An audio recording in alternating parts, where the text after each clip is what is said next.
What's going on, everybody? RJ Ochoa here from SB Nation's blog and theboys.com. Hope all is well with you. We hope you're happy, safe, healthy, and that you're excited because today our training camp preview series rolls on. I know. You love offense. You love defense. You love talking about the side of the ball that scores points, the side of the ball that stops people from scoring points. But guess what? There is another side of the ball. There are three phases to the game. All right, you got offense, defense, and special teams. Today we're talking about specialists. This is our training camp preview series. We've been going through each and every position group, breaking it down, talking about what you can expect, what you can look for, players on the bubble, etc., etc. As we get closer to Dallas Cowboys training camp beginning and assembling this 53-man roster for the team that is ultimately going to obviously win the Super Bowl. But today, as mentioned, we're talking about specialists, so let's go ahead and get to it. You're not looking at a huge list of names here, all right, because it is the specialists on the Dallas Cowboys, but it did have a new name added to it late last week, in an official sense, that is. Ultimately, this is going to come down to three players. We're going to have three players who the Dallas Cowboys have on their roster as specialists because this is not a David Beeler situation, but you've got Jonathan Garibay, the undrafted free agent kicker out of Texas Tech. You've got Lirim Hajrullahu. We'll talk about him in a second, the kicker who spent one game on the team last when the Cowboys trounced the Atlanta Falcons. Lirim did attempt 5 extra points in that game, and he made all 5 of them. Long snapper Jake McQuaide and punter Bryan Anger. An interesting thing about this, all right, and we're talking about the current roster. We can mention Greg Zuerlein in a little bit here, but the current roster, all 4 of these players, Jonathan Garibay, Lirim Hajrullahu, Jake McQuaide, and Bryan Anger, are all on new contracts with the Dallas Cowboys. I find that interesting. None of these players is technically on a deal that, was signed last year. Now, Bryan Anger and Jake McQuaide and Lirim Hajrullahu were on the team a year ago, but they were all on expiring contracts and got new ones from the team. Bryan Anger, I think, let's go ahead and talk about Bryan Anger because Bryan Anger is somebody, we'll come back to the kickers and long snapper situation, but Bryan Anger, last year, I don't think anybody really believed in him, and I put Dallas Cowboys special teams coordinator John Fossil at the very top of that list. Bryan Anger was a Pro Bowl punter for the Dallas Cowboys in 2021. Give it up. Bryan Anger, baby. Pro Bowl punter. All right, now I know what you're thinking. RJ, specialist, dude, come on. I want to talk Dak and, CD. I want to talk Micah and Diggs. This is an important thing here, all right? When you have an elite punter, you have an elite weapon. It is another phase of the game. When you have an elite kicker, you have an elite weapon. But right now we're talking about punting. And the Cowboys honestly have approached special teams in a really lackadaisical sense for the last few years. Honestly, prior to John Fossil's arrival, we give John Fossil a hard time. I give him a hard time sometimes and things I write and tweet about. But that's because I think there are some things that could be done a little bit differently. But all told, we have seen a larger emphasis on this phase of the game since he arrived, so the net gain has been extremely positive. But Bryan Anger is not somebody who John Fossil knows. If you take a look, and we'll go through the other names in a moment, everybody else really has some sort of tie or loose tie to John Fossil. If you recall, this time last year, Johnny Hekker, who is now a member of the Carolina Panthers, has always been a member of the Rams, the Los Angeles Rams and the St. Louis Rams. In fact, Johnny Hekker, Greg Zuerlein, and Jake McQuaide were kind of a three-headed monster like the dog in Harry Potter and the Sorcerer's Stone that John Fossil loved. It was that crew that worked together with the Rams forever and ever. So Johnny Hekker was on the trade bubble, if you want to call it that, on the roster bubble when it came to the Rams putting together their 53-man roster a year ago. And many people thought, many national NFL insiders, that if and when the Rams were to cut Johnny Hekker, that John Fossil would scoop him up and put him back with his running mates in Greg Zuerlein and Jake McQuaide. That did not happen. The Rams did not cut him, so the Cowboys were forced to go with Bryan Anger in 2021. What a dreaded set of circumstances that was, and all Bryan Anger did was turn in a Pro Bowl season. He came back, and the Cowboys spent a little bit of money on the punter, and you can make an argument that you shouldn't do that, right? But then you're kind of countering yourself, contradicting yourself, because it is an important phase of the game. It's not a lot of money. The Cowboys have a very legitimate punter. They have one of the best punters in the NFL. There's not much more to say about this. Bryan Anger, congratulations.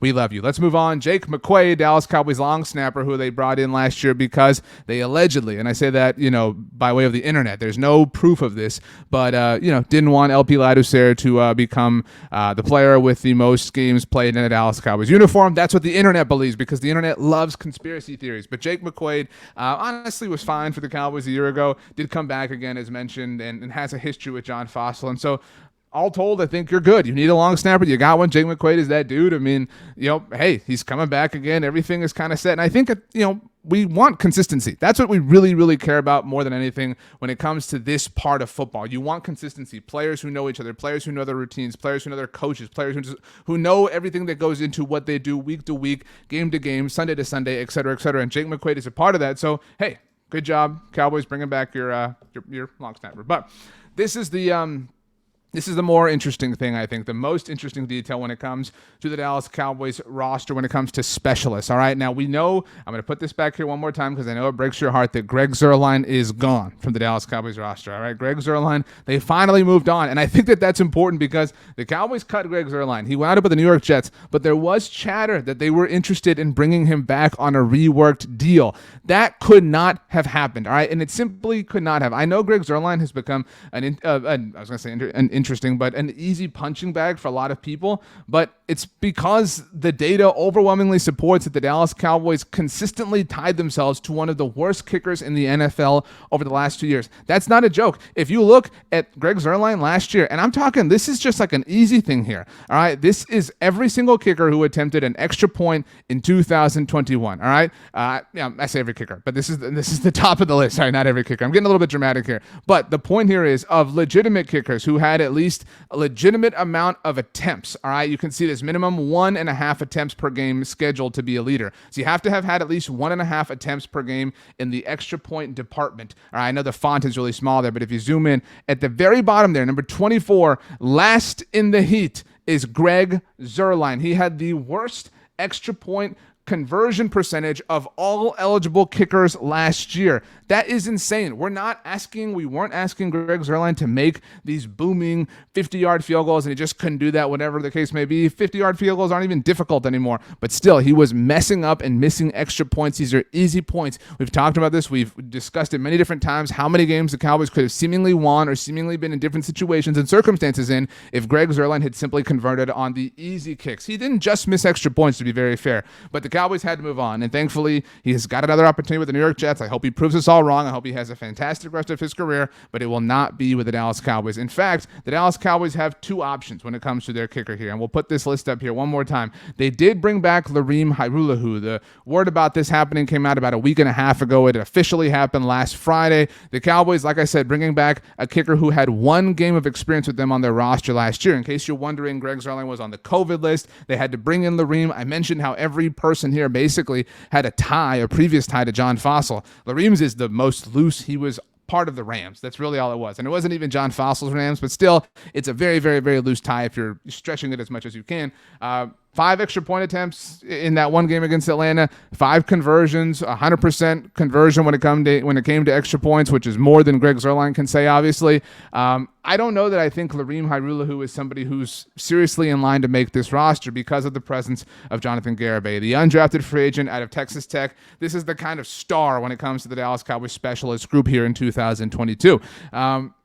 I think it's clear and obvious that the Cowboys want Jonathan Garibay to be their kicker in 2022. Why do I think it's clear and obvious? Well, because the move for Lirim Hajrullahu to officially rejoin the team did not come until July 8th. For a very long time after the draft, and to be fair, Jonathan Garibay was not drafted by the Cowboys. I don't know if you can hear my dog in the background, by the way. I hope that's not distracting.